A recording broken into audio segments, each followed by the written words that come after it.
All I can say is I remember catching my dad with this other woman.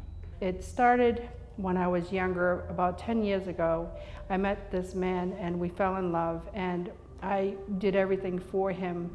We fell in love quickly. It was one of those things, love at first sight. And I knew he was married, but it didn't really matter to me because he always told me that he would leave his wife and that I was his only one, and that it would be wonderful when we got together and we got her out of the picture and he divorced her.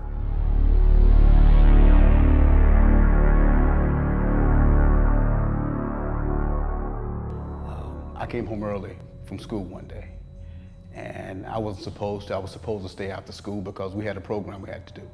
So I got kind of sick and I decided to come home early, and I looked through the window and I saw my dad kissing this other woman, and I was just blown away. You know, my heart just kind of sank into my stomach, and I knew then that the man that I had looked up to all my life, the man that I wanted to be like, he wasn't who I thought he was. Everything was going really well. We were having a great time. It was wonderful, a wonderful life. We traveled, we went to different places. Of course, we had to be discreet because of his wife, but in my mind, I always knew that she wouldn't be in the picture long. They had been arguing some. Things hadn't been well in the house.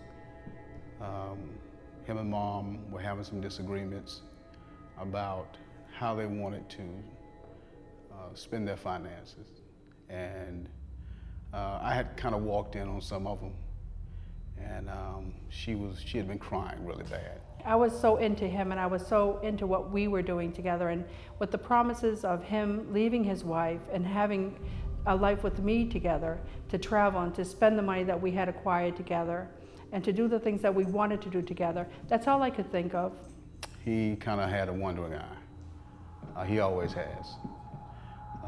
Me and Mom had some talks, and she had shared some things with me, and she was letting me know that she thought that he was maybe having an affair.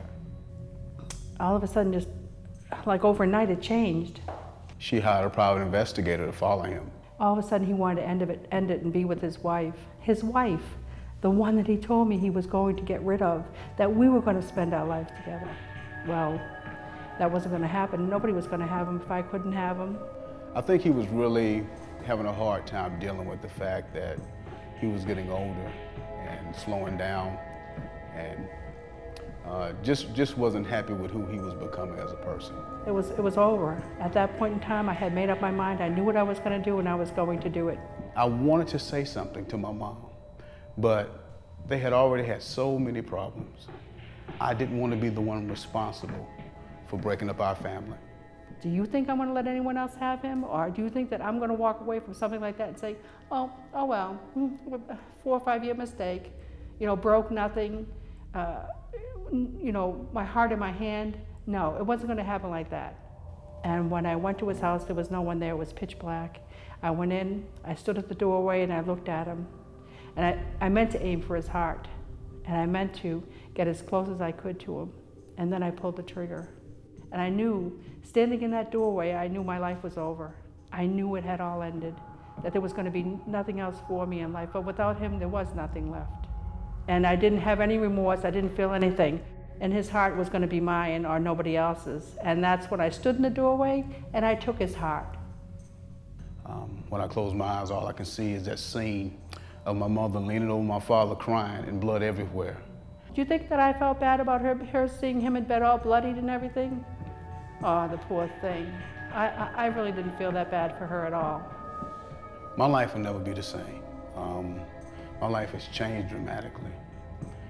When people see me, I have strangers coming to me up on the street telling me that my father was an adulterer and he deserved what he got, and the real victim was my mother.